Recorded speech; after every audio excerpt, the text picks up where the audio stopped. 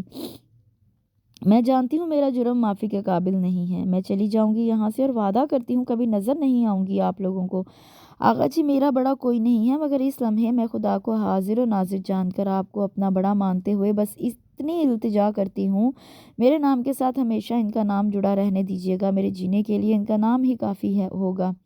سر جھکائے ان کے سامنے ہاتھ جوڑے بیٹھی وہ کسی بھی کارن کی طرح شاہ زمان کے نام کی بھیک مانگ رہی تھی۔ بہت پیار کیا ہے میں نے ان سے آغا جی، ان کے نام کے سوا میرے پاس کچھ بھی نہیں ہے، کچھ بھی نہیں۔ مجھ سے میرا آخری سہارا مت چھینیے گا۔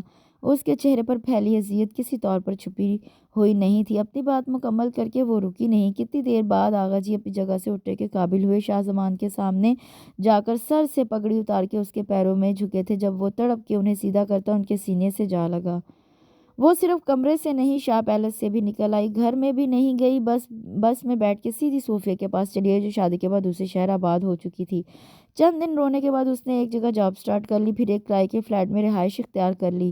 اس کے لیے تنہا رہنا مشکل نہیں تھا، وہ کئی برسوں سے تنہا ہی تو رہ رہی تھی، مگر اپنے گھر اپنے شہر جانے کا سوچ کے ہی وہ سر تا پیر لرز جاتی۔ وہ جانتی تھی وہاں اس کی آزادی کا پروانہ موجود ہوگا۔ آغا جی اتنے بڑے جھوٹ اور دھوکے کو ہرگز معاف نہیں کریں گے، اور شاہ زمان تو اب ہر فیصلے پر بااختیار تھا، اور اسے جان چھڑانے میں تو اس نے لمحہ نہیں لگایا ہوگا، اور وہ اس جان لیوا خبر کو اپنے کانوں تک پہنچنے ہی تو نہیں دینا چاہتی تھی۔ فون کی گھنٹی اسے بہت دور سے کھینچ کے لائی تھی۔ ہیلو! بند آنکھوں کے ساتھ ہی صوفے کی پشت سے ٹیک لگائی اس نے کال ریسیو کی۔ ایشال، کچھ خبر بھی ہے؟ تمہیں کسی نے تمہارے گھر پر قبضہ کر لیا ہے کیا؟ اس نے پٹ سے آنکھیں کھولی۔ یہ صوفیہ کیا کہہ رہی تھی؟ تمہارے محلے میں جو میری مومانی کی خالہ رہتی ہیں، کل امی ان کی عیادت کو گئی تھی، تمہارا گھر کھلا پڑا تھا۔ صحیح معنوں میں اس کا سر چکرا کے رہ گیا۔ ایسا کیسے ہو سکتا ہے؟ میرا مطلب، اسے لگا وہ بولنا بھول گئی ہے۔ جب کسی بھی چیز کے پاس اس کا مالک موجود نہ ہو تو اس پر کوئی بھی اپنی ملکیت ظاہر کر سکتا ہے۔ تمہارے پاس گھر کے کاغذات تو ہیں نا؟ نہیں، وہ تو ادھر گھر کی الماری میں ہی پڑے ہوئے تھے۔ وہ اٹکتے ہوئے اب باقاعدہ گھبراہٹ کا شکار ہونے لگی تھی۔ اچھا، احمد کو آنے دو، میں ان سے بات کرتی ہوں، پھر دیکھتے ہیں کیا کرنا ہے۔ ایک دو مزید باتوں کے بعد جب کال بند ہوئی تو اس کے اندر کی بے چینی میں مزید اضافہ ہو گیا۔ وہ گھر اس کے ماں باپ کی آخری نشانی تھا۔ ان کی عمر بھر کی کمائی سے بنے اس گھر سے دستبردار ہونا اس کے لیے بالکل ممکن نہیں تھا۔ اس نے ٹائم دیکھا، شام کے 6 بج رہے تھے۔ وہاں پہنچنے میں اسے 2 گھنٹے لگنے تھے۔ راتیں ہر سو اپنے پر پھیلا لیے تھے۔ جب وہ اپنے گھر کے باہر موجود تھی، راستے بھر وہ یہی دعا مانگتی آئی تھی کہ وہ تحریر اس کے ہاتھ نہ لگے، آندھی سے کہیں اڑ گئی ہو، یا پھر سال بھر کی بارشوں نے اسے اتنا خراب کر دیا ہو کہ اس کے لفظ تک مٹ گئے ہوں۔ مگر سامنے کھلے دروازے نے اس کے ہوش اڑا دیے تھے۔ سب کچھ فراموش کیے وہ آندھی طوفان کی طرح گھر میں داخل ہوئی۔ صرف ایک کمرے اور باہر کی لائٹ کے علاوہ باقی ساری لائٹس آف تھی۔ وہ برق رفتاری سے اندر داخل ہوئی، مگر خالی کمرہ اس کا منہ چڑھا رہا تھا۔ گھر میں خاموشی پھیلی ہوئی تھی۔ اسے ایک دم خوف محسوس ہوا، لیکن یہ وقت ڈرنے کا نہیں تھا۔ دل ہی دل میں خود کو حوصلہ دیتی وہ اب سیڑھیاں چڑھنے لگی۔ چھت کی منڈیر کی طرف منہ کیے وہ شخص جو کوئی بھی تھا، اسے دیکھتے ہی شال کا پارا آسمان کو چھونے لگا۔ اے مسٹر، تم ہوتے کون ہو میری اجازت کے بغیر میرے گھر میں گھسنے والے؟ میں زندہ ہوں، مری نہیں ہوں ابھی۔ تمہیں اپنے گھر پر یوں قبضہ جمانے نہیں دوں گی، سمجھے تم؟ وہ سوچے سمجھے بغیر ایک دم بھڑک اٹھی۔ کیوں؟ بہت سرد لہجے میں پوچھا گیا۔ کیوں کا کیا مطلب؟ اس کی پشت کو گھورتے ہوئے بولی۔ مطلب تم میری اجازت کے بغیر میری زندگی میں گھس سکتی ہو، میری اجازت کے بغیر میرے دل پر قبضہ کر سکتی ہو، تو میں تمہارے گھر پر قبضہ کیوں نہیں کر سکتا؟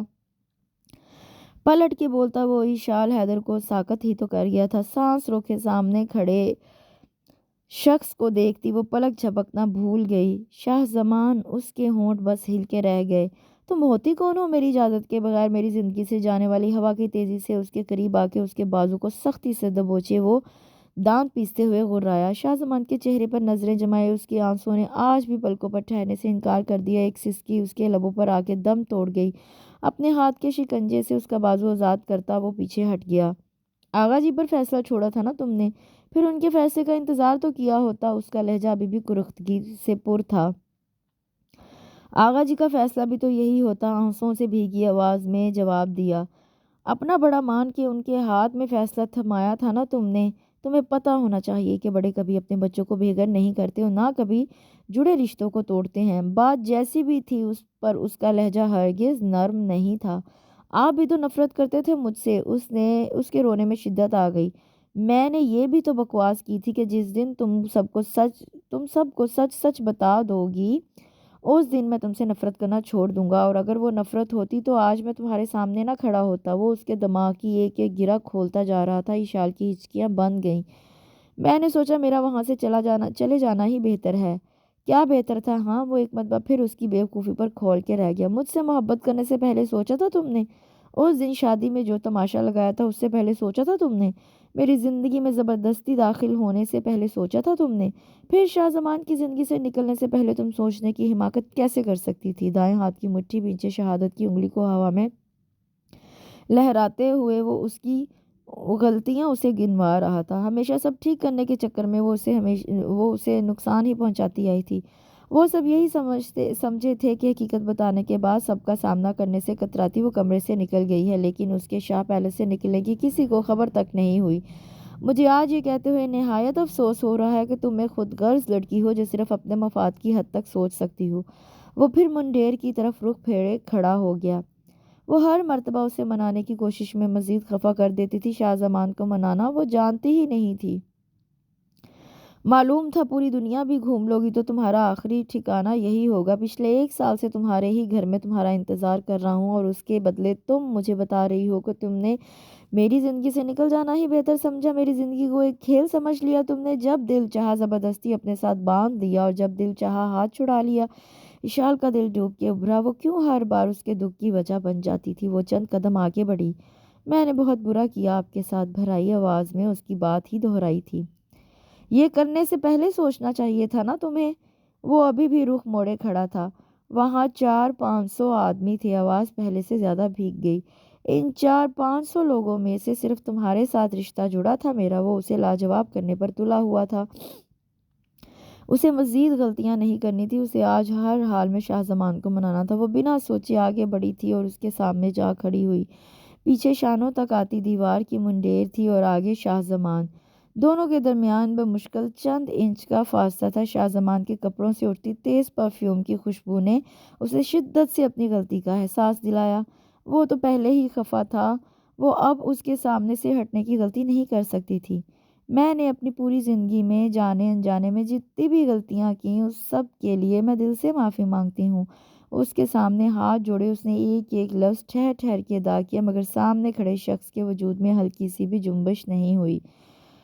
شاہ زمان شہادت کی انگلی سے دھیرے سے اس کے بازو کو چھوا، پھر بھیگی لرزتی پلکیں اٹھا کے اس کی طرف دیکھا۔ وہ بھی اسے ہی دیکھ رہا تھا۔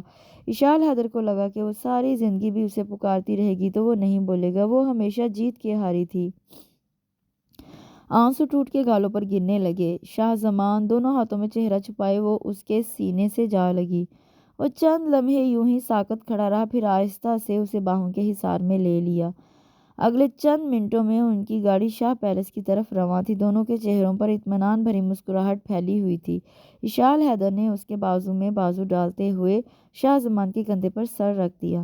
اس کے ساتھ اس خوبصورت سے ناول کا اختتام ہوتا ہے۔ ابھی تک جن لوگوں نے میرے چینل کو سبسکرائب نہیں کیا، کائنڈلی ایک کلک صرف سبسکرائب والے بٹن پہ کر دیں، آپ کی بہت مہربانی ہوگی۔ کل انشاءاللہ ایک نئے ناول کے ساتھ پھر آپ سے ملاقات ہوگی۔ کل تک کے لیے مجھے اجازت دیجیے۔ اللہ حافظ۔